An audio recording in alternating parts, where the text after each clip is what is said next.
This is the HomeTech podcast for Friday, April 8th. From Sarasota, Florida, I'm Seth Johnson. From Powell, Ohio, I'm TJ Huddleston.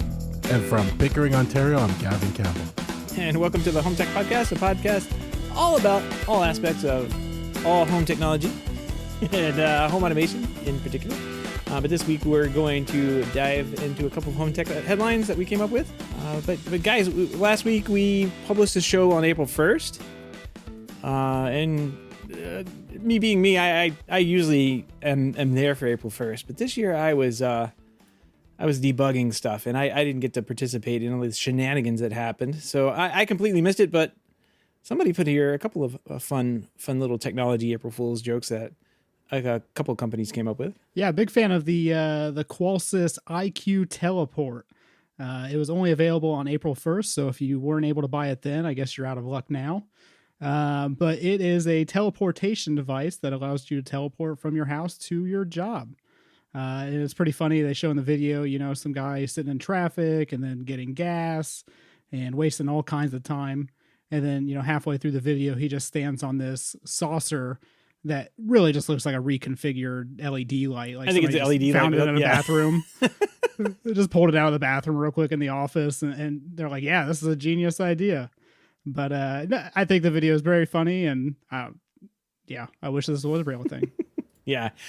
From my traveling days, like when I commuted, and still, like, I wish that I had one of these that, could take you other places in the world. You don't have to go through an airport or anything like that. It'd be great to have something like this. Too bad. The other one was the Josh AI, and they usually come up with some kind of funny thing every year. No, this one, I almost felt like this one was making fun of like the Amazon, because didn't Amazon announce a robot too similar to this that would walk, zoom around your house, keep an eye on things? So even though this was a joke from Josh AI, I almost thought it was a poke at the Amazon stuff. Well, they definitely poke at him, and including one of the features, which was a Big Brother button. It says basically that you can have all of your credit cards, social security numbers, and passwords all in one place, out in the open for everyone to enjoy. A lot of fun things here. There was one of the things I thought it was plug and play, because it's powered by a wall outlet, so it has a cord that it drags around behind it. But this thing, they did a little mock-up of it. It looks like Amazon device, but fatter, with a little screen on top with a face. It's got the quadcopter built into it, so you can hover around and get around your house, and some wheels. And of course, it's got a cable coming out of the back of it. Two of my favorite things about this is one of the bullet points is impressively large. Tech should be your home centerpiece. Exactly. And then my second favorite part, though, is their second photo they have on Instagram, where it's the Sentinel floating next to somebody that's like out in a desert, it looks like, with an extension cord plugged in. So hilarious. It's good stuff.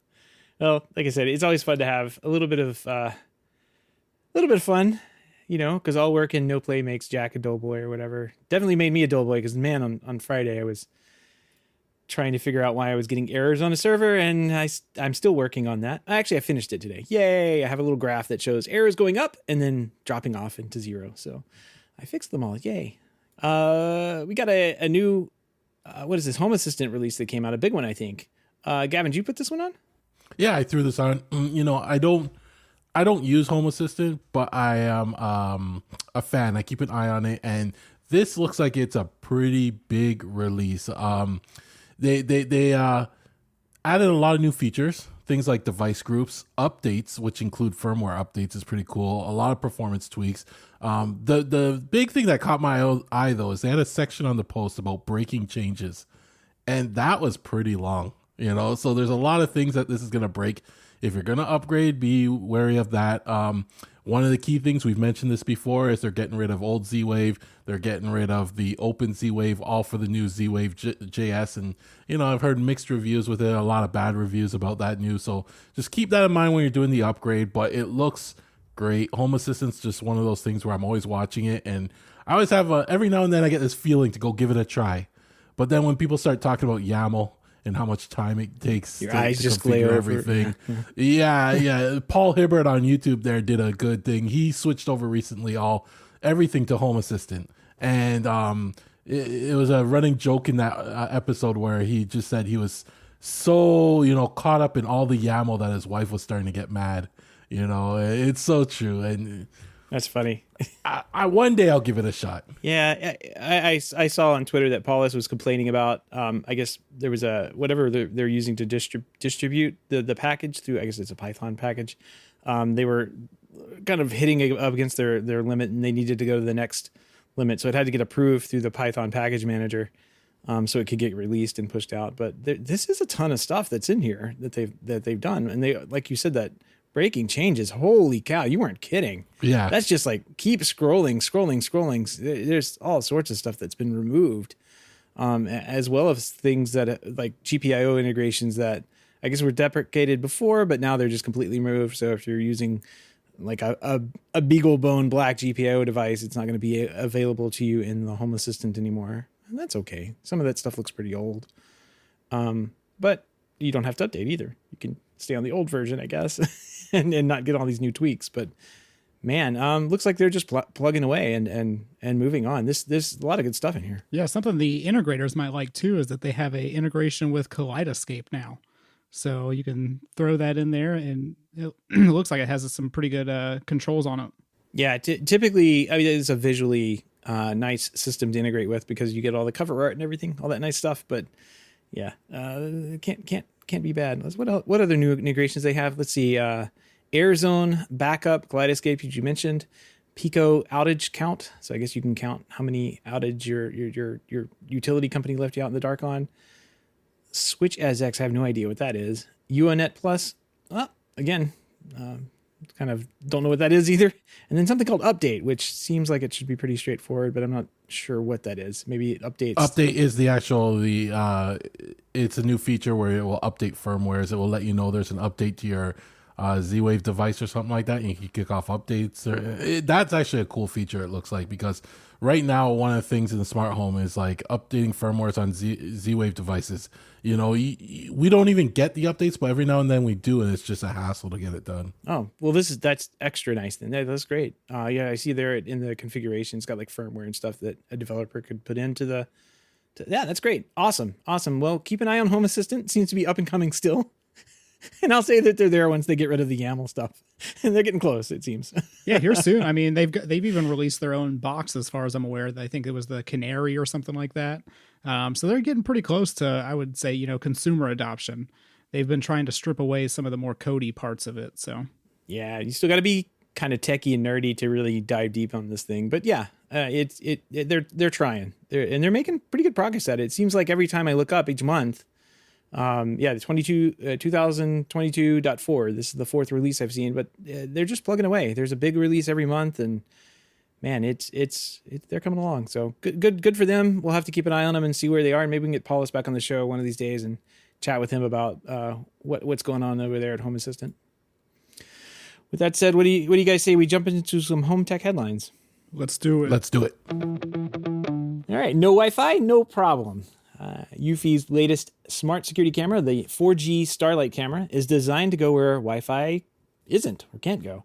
The new 4G Starlight can be left unattended in remote locations while still providing access to any video it captures. The camera uses the 4G LTE cellular network through AT&T to communicate with the Eufy app on your phone or tablet. It also has a built-in GPS location tool to help recover it if it's lost or stolen. Some pretty cool specs on this: 2K resolution, 2.5x digital zoom. It's got the color night vision, which is basically the Starlight camera. I'm starting to see that pop up everywhere now. A 5 megapixel lens, 3 months of battery power, they say. An onboard AI, which they also say is 5 times faster than their cloud-based AI. That's kind of cool. And if the Starlight sensor isn't enough, there's a little spotlight that you can turn on and get a little bit of extra light in there if you need it. The camera costs about $249. It will be released on April 15th. And it also has the option of a $20 solar panel to keep it charged. And the AT&T SIM card is sold separately, and the monthly service fee is about $30 a month. Not bad, guys, but repeat it with me. It's all going wireless anyway. And these guys are trying to prove it, right? Yeah, this is a good option if you need just the camera in a remote location where it doesn't make sense to either do like a whole system Or, you just, like I said, you just need a single camera. I have a ton of clients that, maybe have like a vacation house, or they have, a piece of property or something that they want to keep an eye on. But it doesn't make sense to invest into a ton of cameras. Usually in that scenario, we would just do a trail cam. But then obviously you have to manually go check the camera. So it's not really an ideal solution. Right. For $249 and $30 a month, I don't think that's a bad deal at all. And especially with the Starlight sensor built into it. If somebody's listening and they haven't seen the Starlight sensor and what it can do to an image, definitely look up like a YouTube video or some before and after photos, because it is crazy how far along, camera technology has come just in the past couple of years. And I think the Starlight thing is really a game changer. And just like you said, Seth, it's showing up in everything now. Yeah, it's been around for it's like probably 6 or 7 years now when Sony started pushing that into like the commercial side of things. But now it's starting to pop up in Eufy cameras. And I think we'll talk about a little bit here. Wise camera, the new Wise camera outdoor is adding that in as well. But it does look good. It gives you a little bit of color in what would traditionally be, your black and white infrared view camera. Gavin, what do you think about this thing? Looks good. I can see where they're going with this, but I always think of security with these things. They're now throwing the cameras directly on the internet, right? Like just connecting it to 4G. What happens down the road if, there's security vulnerability and they don't want to update it or retire it? It's going to be sitting out there vulnerable. Yeah, but it's on a 4G. Who cares? It's not in your house. Like, what are they going to do? Are they going to AT&T's problem? I guess so. I guess so. If it's not in your house, that's fine. I mean, they'll just look at the video that you're looking at, I guess, wherever you have it pointed, right? But, like, then it'll become part of a botnet, and we're just going to add more to that botnet, Like, who cares? It's part of someone else's botnet. It's not somebody else's problem. Exactly. Yeah, no. But I can see more and more devices going this way. I think they're setting a trend with this one. Yeah, it's definitely getting cheaper to do. I mean, $249. I can remember looking into trying to do something like this maybe 15 years ago with LTE modems and IP cameras, like high definition IP cameras, where we would stick something like this out and upload. It wasn't an option of getting streaming video. I was just trying to upload an image every 10 minutes or so to an FTP server. So that should tell you how long ago this was. And yeah, that was trying to figure out how to get that to work and in place, and it was extremely difficult. Now it's just kind of all prepackaged, ready to go, and you get streaming video. Like this is awesome. So, and you gotta think of all the bad cases that people will use this for too. Like you could stick this up pretty much anywhere. I hope they have a little red light that says, "Hey, I'm here, I'm recording." So it looks like it might be a device that kind of dies a little early too, because it says it has an 8 gigabyte enhanced multimedia card built into the system. You can't remove it or change it. And it's 4G. I mean, isn't that like gonna be phased out here in a couple of years, at this rate, when we come out with 6G and everything else? Right. It probably does have an expiration date on it. They don't expect it to last so many years, but at the price point, I don't know. Like I said, it's hard, not bad. It's hard to argue with that. I think if I'm remembering correctly, like just the camera, the LTE modem, and like solar panels and everything that I was trying to figure out how to do this 15 years ago, it was probably 10 times that. So maybe $3,000 just for that, not including the install, the pole I've got to strap it to, all that good stuff. Yeah, it was a lot of money. Well, yeah, and especially the hardware, all the hardware that it would take to do that normally. Yeah. It's a crazy amount. So pretty cool option if you've got something way out in the woods that has cell phone reception, or something that doesn't have a nearby Wi-Fi that you can access easily. Pop this on and you have a nice little security camera out there. Might have to buy one of these and put it in the back of the van. It'll just be a permanent watchdog. Just plug it into the lighter power. We used to call them cigarette lighters, but they're like, it's not that anymore. It's called like a power port, and according to the manufacturers. It's kind of weird. Yeah, I've always heard just a cigarette port or 12-volt adapter. That was it. 12 port. Yeah, it's funny. The times we're living in. Well, according to Dave Zatz, the unannounced Wise Cam Outdoor version 2 Also has a starlight sensor, allows this camera to see as night, kind of color in night as well. It's the same sensor that already exists on the Wyze camera version 3, but this is the outdoor version, so it's weatherized and it's going to keep the magnetic mount that it has before. Not too many details on this. I saw a picture of the packaging on the outside. I guess Home Depot has been stocking their shelves with stuff that Wyze hasn't announced yet, and that's typically how Dave Zatz gets to see things early, is he'll just go down to Home Depot and buy it. Because they don't seem to care about when product gets released. It's just like, it's here, we're going to put it on the shelf and sell it. Yeah, it's funny. At the end of the article, he notes, although Wyze is currently in the penalty box for some, having betrayed our trust with a sluggish security response and associated poor communication. And that is important to remember as you're buying Wyze cameras right now. Yeah, it's an understatement. I don't know. 3 years. Yeah, 2.5, 3 years for an update for a major security vulnerability that just, it's not, nope, sorry. Wyze is definitely on the bad list right now. Anyway, if you have a version 1, don't forget to throw that away at the end of the show.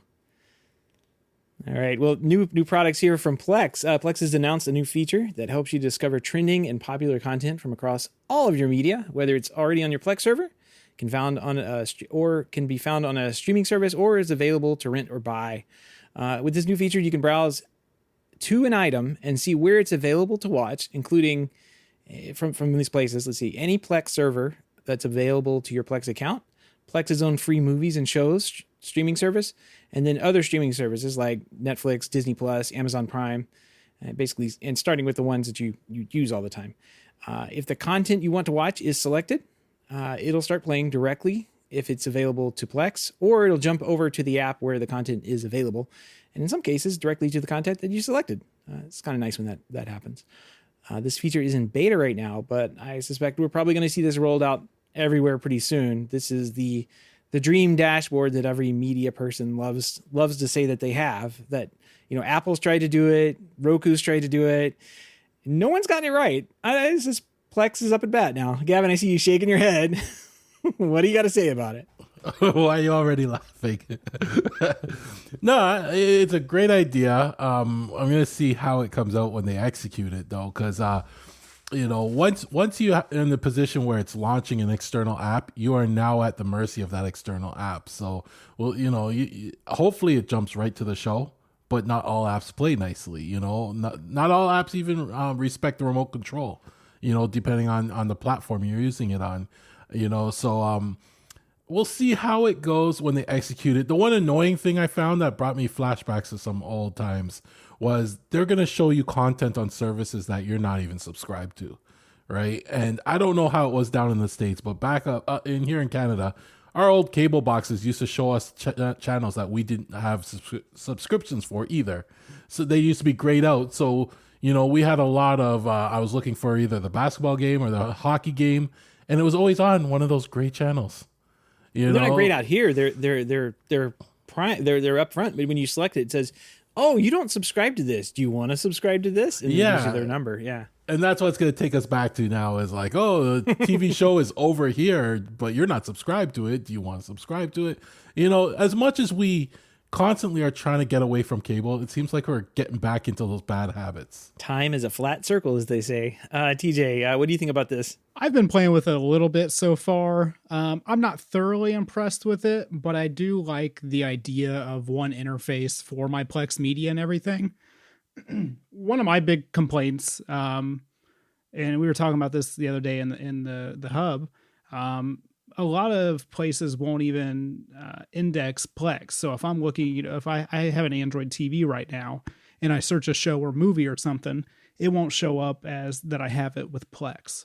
And I'm wondering if that's kind of the reason, as they're working on their own interface for everything. They want to be, input zero. And it totally makes sense. I'm not against it or anything, but like I said, I'll have to wait to see how they fully implement it. Two naysayers, man. I'm loving this. I can't wait for this. I always have that little app open when we think of something to watch. It's called Just Watch, and you can search across. You can filter it. Like you can say, I only have HBO and Hulu and certain apps, and you can search in there, and it'll tell you where it's available to either buy or watch or whatever. But also, like if you want to, you can scroll down a little bit further. And I think it tells you like if it's on a service that you don't subscribe to. So I'm all for this. I always like, if we're trying to find to watch a movie or something like that and we don't have it or we can't get access to it, I like, sometimes I appreciate if it's on, that information's available to me, I guess. So at least I can get over to it and figure out where it's streaming from. So I'm all, this is nice. This is nice. Don't get me wrong. I'm pretty excited about this. And so far, like I just pulled up, like 5 different shows or movies or something on there. And we currently subscribe to like HBO Max, Netflix, and YouTube Premium. And everything I've clicked on so far, I've had a subscription for. So I don't know if they're taking that into account or not, or if they're just literally just showing you whatever's popular. So TJ, do you still have cable? I haven't had cable in like 15 years. But all those services are pretty much like a cable bill now, though. It's starting to add up. Honestly, cable, I feel like cable was easier a lot of times, though. Obviously, you don't have such a wide variety of, content that you do with streaming on cable. But I feel like cable is a lot easier to watch because you can channel flip and you have an option to a guide. The guide, I think, is really important for streaming to kind of like take off and become a full, cable replacement for me, simply because I don't like going to pick content, right? I like to go to like one interface and see what's available or see what the new stuff is or see what's trending, because then it brings new stuff to my attention. The whole jumping from one app to the other and searching for content is very exhausting. And that's like the worst part about streaming at the moment. Yeah. And I think that's what these companies, I'll lump Plex into it as well. Like these companies are trying to solve for, because I'm kind of on the other end of that. I want the guide to die. Like I don't ever want to see a guide in my life. The guide is only there for linear TV. Like I have to wait around for 8:00 to come around for me to get to watch this particular show. No, thank you. Like I want to watch it now. That's the world we live in. So I don't think that format is relatively useful for watching TV in a modern world. But like you said, TJ, it is kind of exhausting to be presented with the entire worlds of video content and trying to figure out like what to watch out of that. It some nights I'll just be sitting there and my TV will be consisting of just like flipping through and reading cover arts and watching previews, and that'll be it. And just adding things to the watch later. This looks interesting. I'll add this on. But yeah, I don't know. Like the guide, the guide is just for live TV and linear TV. I wouldn't care if I ever saw that again. Yeah, I guess the guide is probably a terrible word for it. When I'm talking about guide in streaming terms, it's probably like input zero, I guess is probably what everybody else is calling it at this point. That one interface that kind of shows you all the newest content or whatever's available. So yeah, no, I completely agree on that. And this is in beta, so I think you have to update. I'm updating Plex right now as we speak, to turn that beta feature on and check it out myself. I'm excited about this one. So hopefully it's as good as they want it to be, because I do enjoy using Plex over other apps that don't work very well. Yeah, and make sure you update your server unit, whatever you have, and then your end clients. It did not take effect until I updated my NVIDIA Shield. So, did they mention how they're getting the content from those services in? Like, I'm just curious if they're like licensed to do this by these services, or if they're going a roundabout way that could break in the future. They did mention how, and they have some FAQs, and they're quick to point out in there that they don't want to know what you have in your library to keep your your awful movie selection private. But I don't know where exactly they're pulling that data or metadata from. I do know that it's out there already, and I don't know who they've teamed up with for those third-party data sources to pull that in. That's a good question. All right, well, moving on here, last story of the night, we've got, speaking of third-party data services, Vizio TV, it's now showing banner ads all over your screen. So you don't have enough advertisements in your life? Why not get a Vizio TV? Vizio TV you bought with your hard-earned cash now has a new feature. They're called jump ads. Vizio will first identify what's on your screen and then place the interactive banner ads all over your TV programs. Yay! This new feature is based around some in-house technology that Vizio uses to automatically identify what exactly is on your TV screen at any given moment, at any given frame, no matter the source. We talked about this in the past. It's one of the craziest pieces of software I've ever heard of, but they basically look at all the pixels that you have on your screen. And if you're watching some VHS copy of Jurassic Park from 93, they know what it is because they know where the pixels are supposed to be, and it lines up and gets matched in their database, and they can tell you exactly where they are. And now they can serve you a nice little ad for the new Jurassic Park, TV show or ride, or I don't know, whatever they have for Jurassic Park these days. Fox is going to be the first partnering to test the system out. They're placing ads about a new comedy series called Welcome to Flatch. Okay. If you use your remote and click on the ad, you'll be taken directly over to the Fox Now app, and it's up to the ad provider to decide how and when ads appear on the screen, as well as how often. The company said that this is that it is working with additional content providers who I'm sure are ready to put their ads all over the screen as well. Vizio Jump Ads initiative is currently launching in beta right now. What could possibly go wrong? Gavin.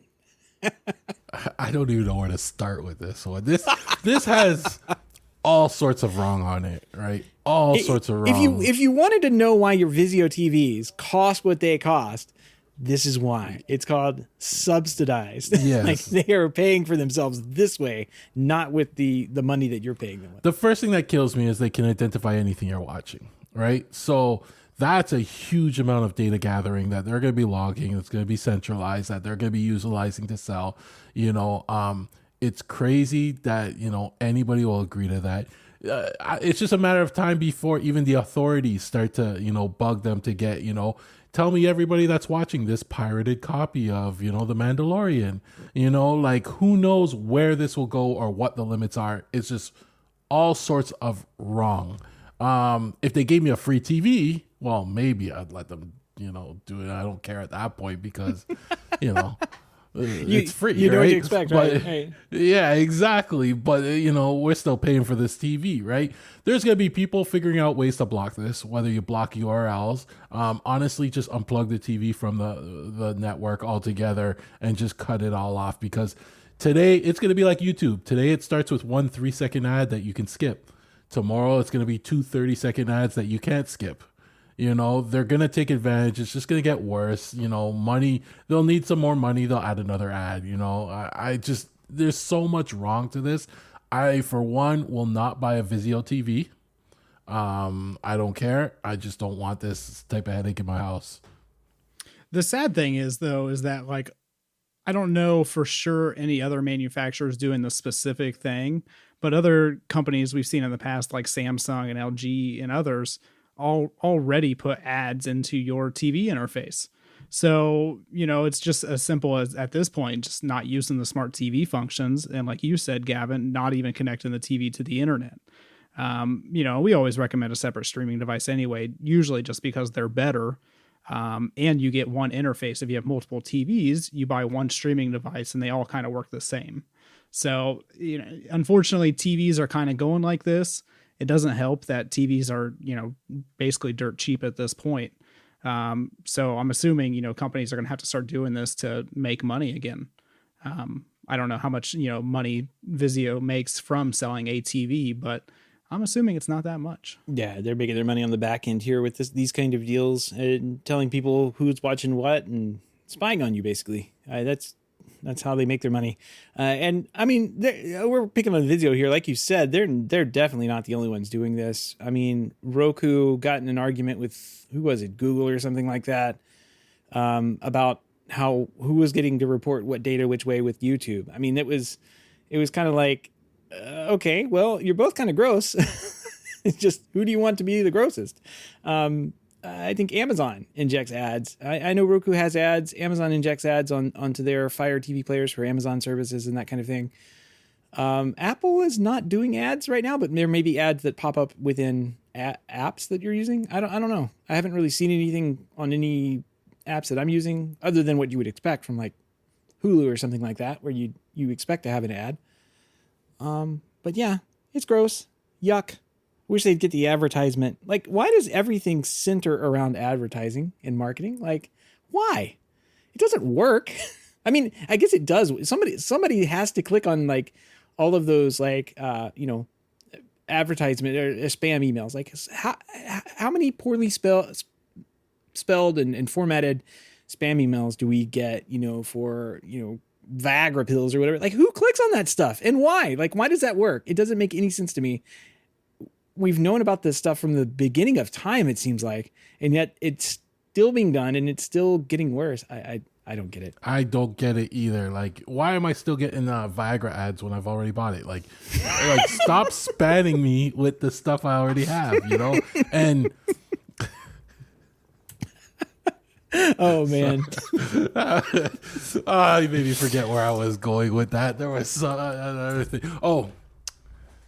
And on that note, I don't mind ads. If a TV were to, subsidize a TV and give me ads, that's fine. One thing, but don't record what I'm watching, right? If the TV has a camera, if the TV has a mic, I'm not buying that TV because I do not want that right there. That's too dangerous.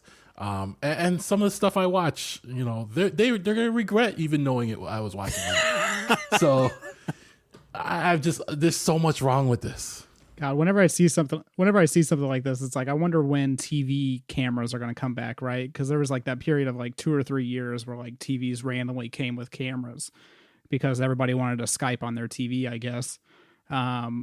Maybe they'll introduce the camera again so that way they can watch you. Oh, there's definitely patents out there that are basically just for that. Like they watch and see how interactive your eyes are with the TV and. I'm sure like I said, why is everything revolving around like how good of an advertisement can we serve somebody? Like it just it doesn't make any sense. There's so much money there. It doesn't make any sense. Anyway, moving on here. We've got a big discussion tonight. New product has finally hit the post box, I guess. TJ, we were waiting around for this last week, but right after the show, you got the AVA Remote. What do you think, man? Yeah, so honestly, it's a very good smart home remote. It should be emphasized that this is not a TV remote or a remote to control your TV system, whatever you have. That being said, it is a Google certified device, so it comes with full Android on there. It comes with the Play Store. You can also sideload applications on there, so you can literally control. Hold on. TJ, can you install Zoom? Oh, absolutely, Seth. Would you like to hear a Zoom call? Can we just do the review all by? This would be the world's first podcast recorded from a remote if we did this.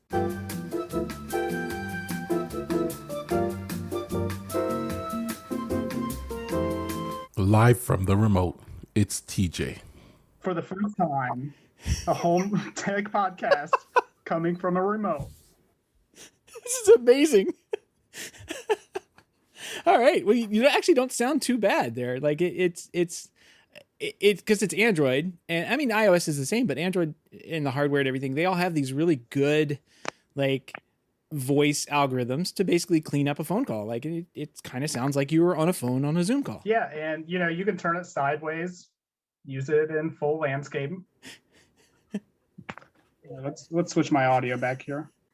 But honestly, it's a very, very good remote if you're looking for, a device that you can kind of share around the house, or you can use as a central point of control that is not like a touch screen that's mounted on the wall or like a giant tablet. I think it's a good option. It's very important to note that this is not to control TVs. It's meant to control smart home devices. So, setting up like Unify Protect on it was no issue. Setting up, various home automation platforms like Habitat, Control4, Crestron, RTI, whatever you have, you can easily put on the remote. And it functions very nicely. It's got some nice hardware to it.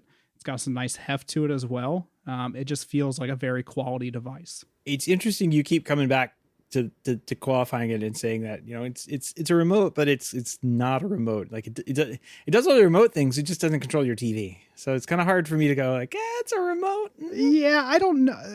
And we were kind of talking about this before, you know, we started recording and stuff. The remote thing I think is kind of weird just because it's not meant to be a remote. You know, it's basically just, like I said, like a skinny tablet. It's a small device you can use for house control and all that good stuff. But yeah, it's literally not a remote. They have, you know, a question section, and there's 2 different sections on there that basically says this is not a TV remote. And I'm kind of wondering if that's because the whole, you know, Neo and Control 4 thing. Yeah. Maybe they're not allowed to do that for a certain amount of time or something. I don't know. Because it does have everything a remote has in it. It has IR built into it. It has Bluetooth 5, you know, Wi-Fi AC, NFC, an accelerometer, rear fingerprint sensor, GPS, microphone, and a speaker. Can you install a remote app on your Android not remote and use it to control the TV? Yeah, absolutely. So in the Android world, there's a ton of different IR control apps. So you could easily control a TV or whatever else with it. I will say though that a lot of them have advertisements unless you buy the premium version. Which it matches my Vizio TV. It's perfect. There's literally nothing worse than an advertisement showing up on your $1,300 remote. So that part, like the software wise, it's not all the way there yet. It is meant to, like I said, control smart home devices like Lutron or Crestron, that kind of thing. And their AVA speakers. It's got a built-in application for their speakers that you can change the sources and group different speakers and that kind of thing. So good option, like I said, depending on what you're looking for, but it is not the remote to end all remotes, unfortunately. Gavin, you're looking at me now. You're looking at me now. Well, it makes so much more sense now, this device.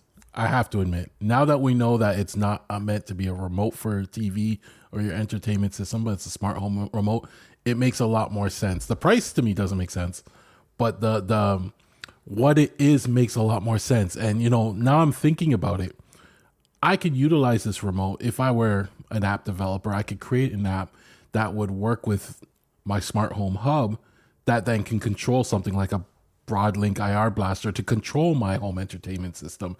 And then at that point, I could do so much control with it. I could do whatever I want and set it up however I want. Like the power there is actually, there's a lot of power there of what you can do with it, right? Seeing ads on your remote though, I mean, as long as it's not tracking what I'm doing on my remote to serve me the right ad, then I'm cool with that. I think it's expensive for me, right? But I'm not the target market for it. But I now see the vision. I now see what this remote's for. And I see possibilities of what you could do with it in the future. It's just going to take some time to get there. I know a guy that could have a really nice video Tyler app that he could use to control his nice video Tyler setup. Ooh, that's good. Maybe we can output. I think I need a demo app and I need to work on the API for that. That would be pretty cool. We'll have to ship this up to Canada. I mean, just look like, and obviously the viewers can't look at what I'm showing you, but just look how skinny the chat is for like Slack right now. Like it's You're running Slack on your remote. It is hilarious. And I was uploading pictures. We'll have to put some pictures in the podcast as well. But it's just, it's such a neat looking device. I'm interested to keep playing with it. What does the base do?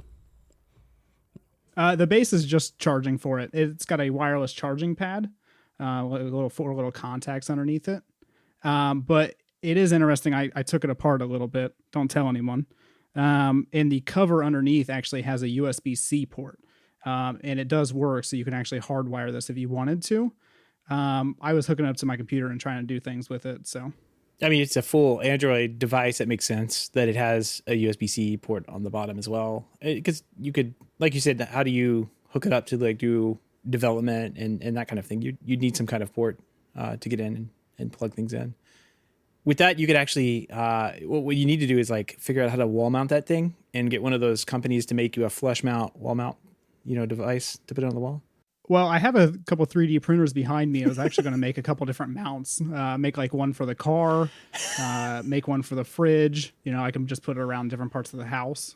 It's a remote, so you can bring it with you. And since it's not particularly tied to one TV, like you can just take it down, man. Have a good time.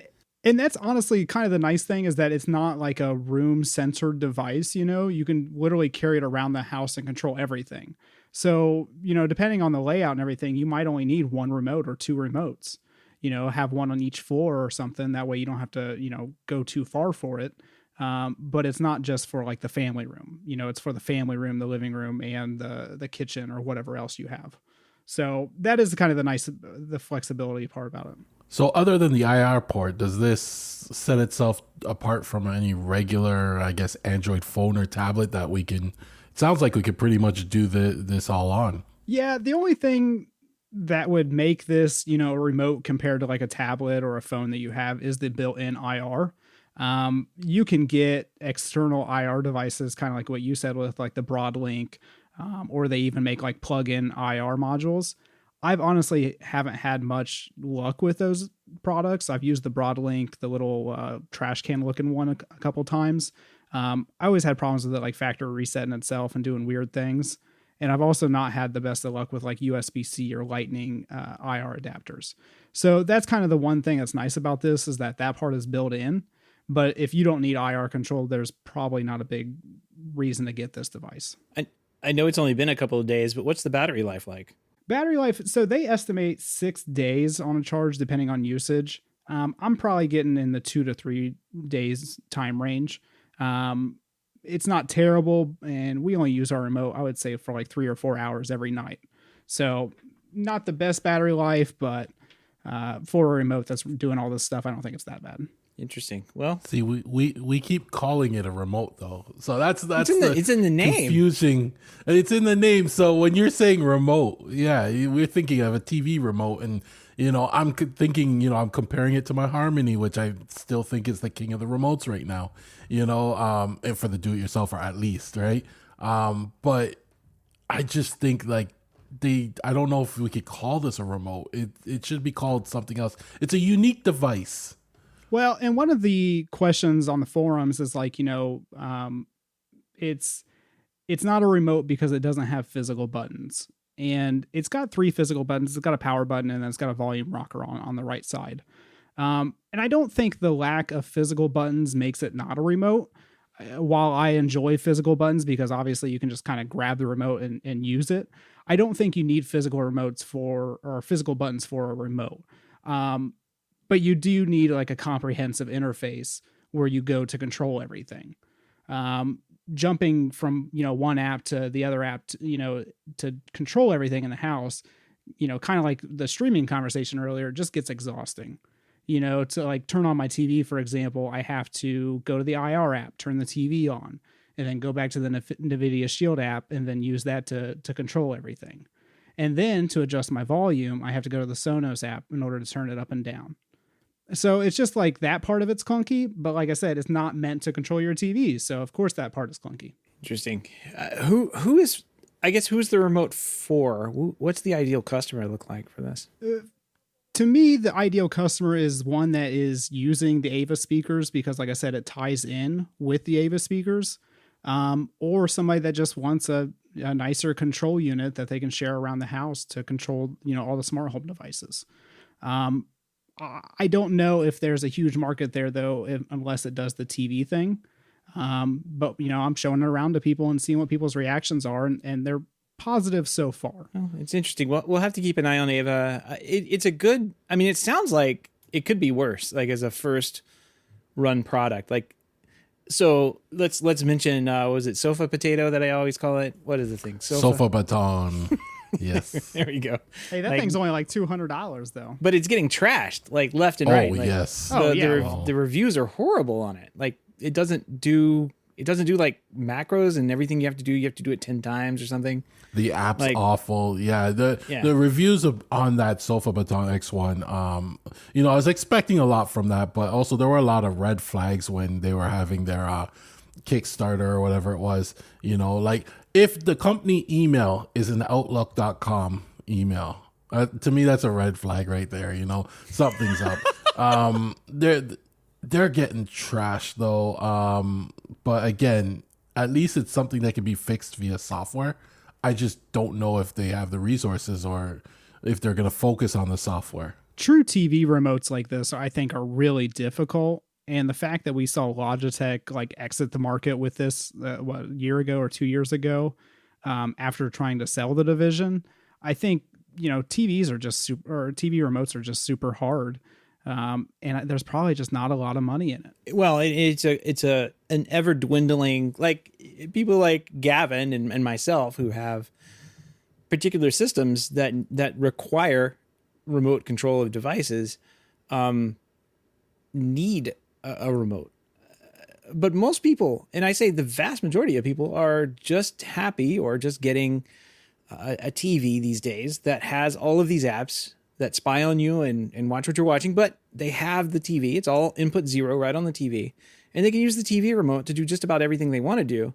And I mean, like if you set up a Samsung these days and you plug in the cable box, it almost harasses you to get the CEC set up with it to where you can control the cable box with, and so everything is done from the Samsung remote that you would normally have done from the cable box remote. And it's all kind of designed for that customer. So like if your market used to be every home that had more than one device connected to a TV to, well, just Gavin and Seth.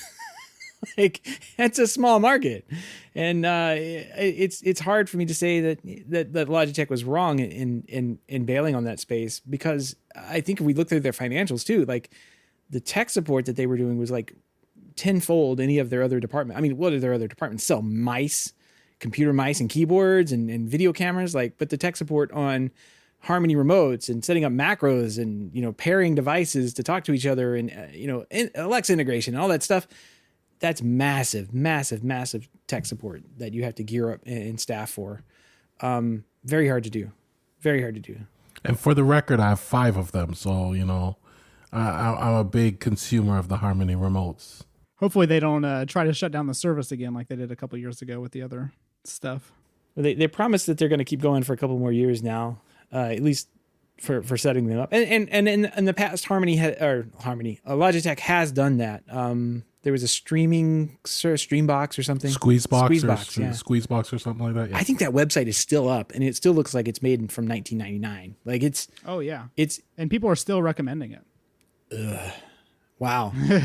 I can't believe I've seen people still post about it. Yeesh, there you go. Interesting. Well, I think they've done a good job on their exit, but it doesn't leave any room for anybody to come in and try and do something. And Ava's kind of taking their own twist on this. Like you could use this AVA remote, like TJ's saying, to control everything that you want to, as long as there's an app for it. Does Ava have any plans, or do you know if they have any plans to put their own app on it? Or maybe that's how they... So they do have their own app that comes with the remote, and that's basically just for the audio speakers. Controls. Yeah. Correct. But there's nothing else on there. I've tried to ask them if they've got a roadmap yet, but I haven't heard anything back yet. Interesting. Well, I'm sure they'll have more coming. It seems like a nice product. It seems, like you said, nicely built. It has that Neo legacy. Like I have a Neo remote sitting right behind me. They were extremely well put together. I don't know about their speaker systems. They look interesting, but I mean, they're competing against giants at this point for that. So it'll be interesting to see how well they do in that marketplace as well. Yeah, and I haven't got a chance to play with the speakers just yet. The remote we wanted to try right away. And like I said, I can see a place for it in the smart house. I just hope it improves a little bit. Well, we'll definitely have to keep an eye on them. Well, all the links and topics we discussed tonight can be found on our show notes at HomeTech.fm/383. Not much in the mailbag this week, but we do have a pick of the week, and I forget who put this in the hub this morning, but TJ, I think you put it on our notes, and that is the Crestron VC-4-Room. It's quite an elegant product model number. Gavin's over here scratching his head. It's like, why is this the pick of the week? But this could be if you're a Crestron dealer and you're trying to figure out how to buy processors for your job, this could save you. The Crestron and other smart home companies on the professional side have been slammed with these supply chain shortages. And one of the big things that has hit them hard is the ability to put out enough product for their controllers and that kind of thing. And Crestron's no exception. So this is a Crestron virtual controller, and it's the VC4. It's basically a server-based control platform that you can use in place of hardware-based Crestron control systems. So it doesn't have all the I/O on it, but you install the software on a Linux server, it looks like, flip the switch, and now you've got the ability to get the job up and going. You can pair it with, NVX, DM transmitter receivers, interfaces like I/O, like CEN IOs, all sorts of stuff. And it might be a solution if you're a Crestron dealer. If you can't get a hold of a processor and you need to get something in the door, this might be something that you're able to do and get licensed. It looks like it's per room licensing, but I don't know. This could be a savior for some people out there who are trying to get done with jobs. This is pretty cool, I guess. You'll be able to get your own processor now, but you still won't be able to get anything else. So I guess that'll help out a little bit. Well, if you did have everything you need, but I understand the processors are pretty hard to come by these days. And it's if you look at what people are posting on the forums and whatnot, this might be a solution for you. I don't know. It might help somebody out there if they didn't know about it before. So we'll mention it on the show, just like we mentioned everything else. And I think it's a pretty good pick. So are they just providing the OS, but you still have to set up the server, you have to set up Linux, and then you drop their software on top of it? Man, I've been messing with Linux all week, and I'm just like, I'm hating it right now so much. I guess as a dealer, you're going to have to support that box now.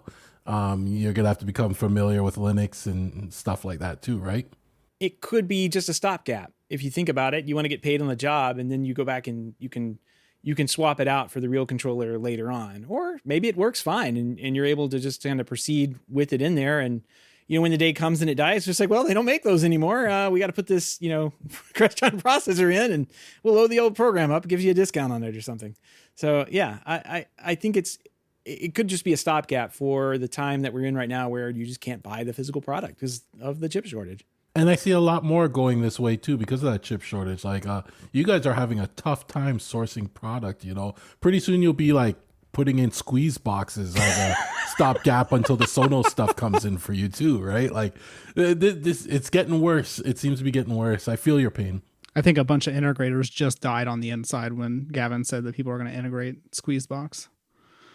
Yeah. I think the ones that he didn't kill off with pictures of that fan strapped to the ceiling, I guess that could be our secondary picture of the week.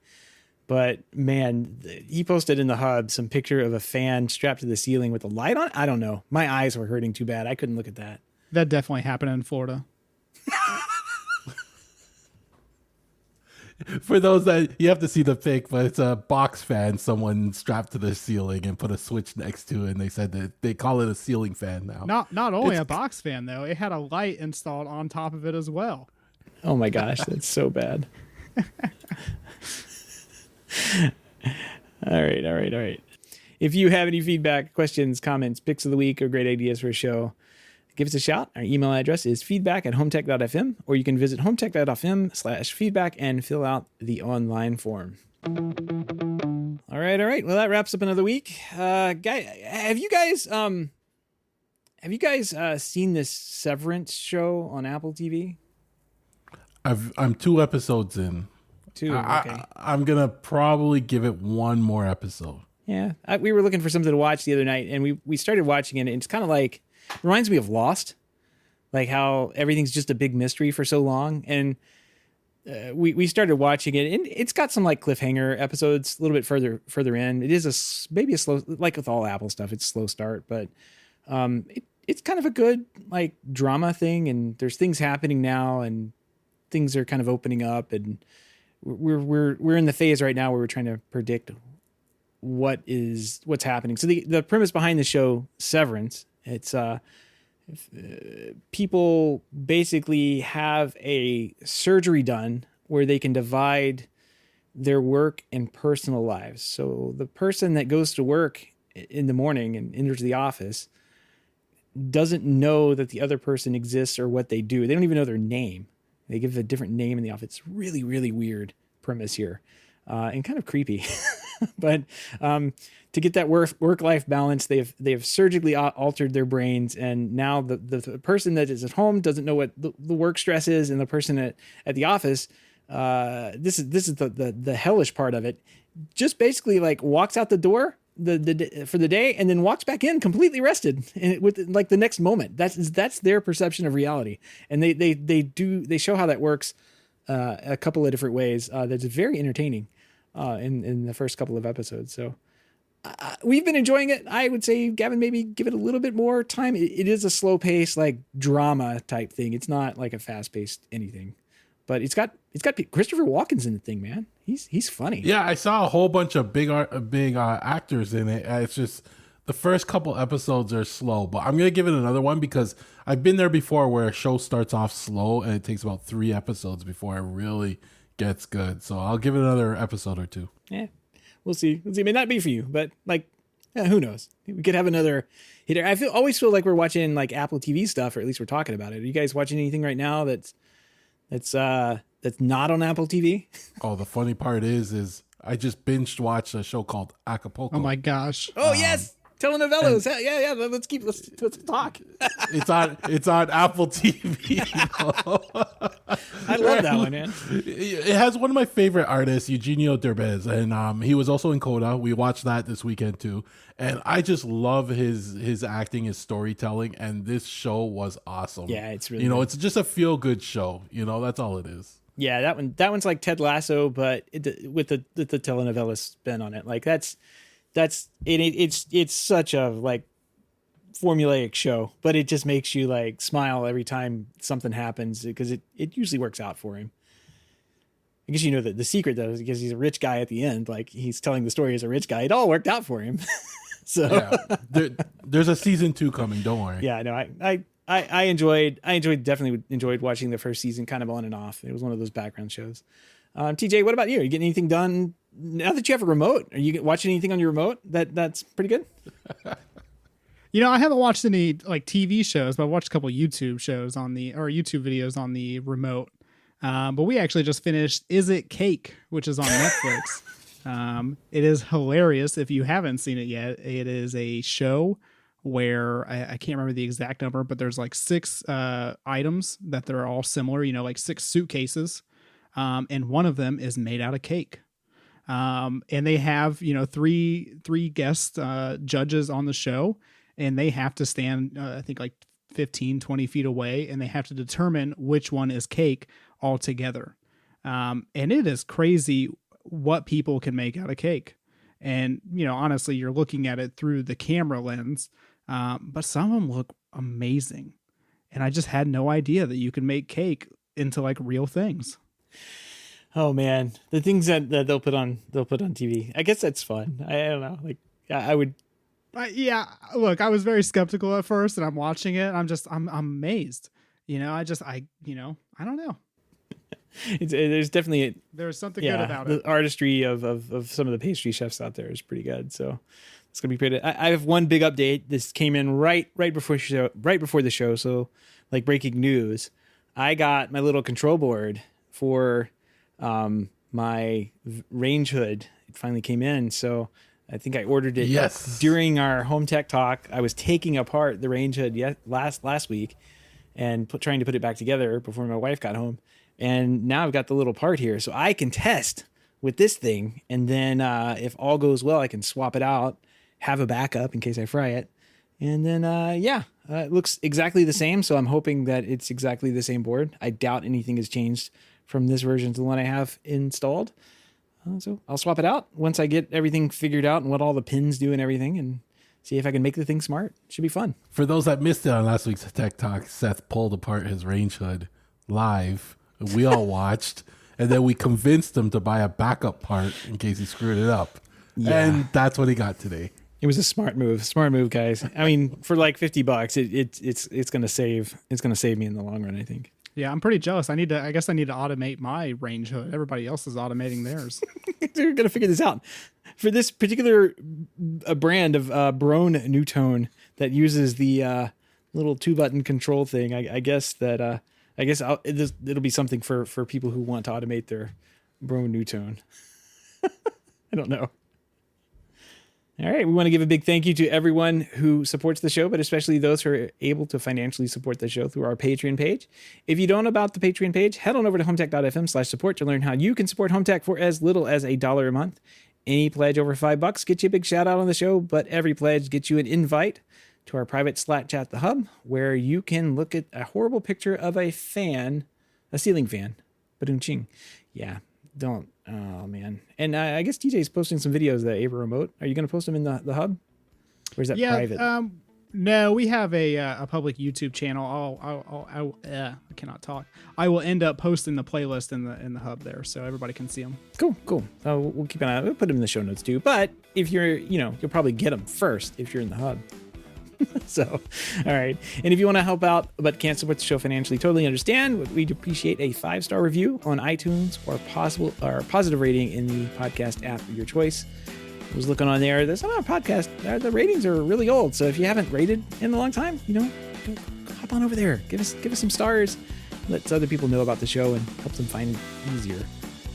That wraps up this week in Home Tech News. From everyone here, have a great weekend, and we will see you next week. See you later. Take care.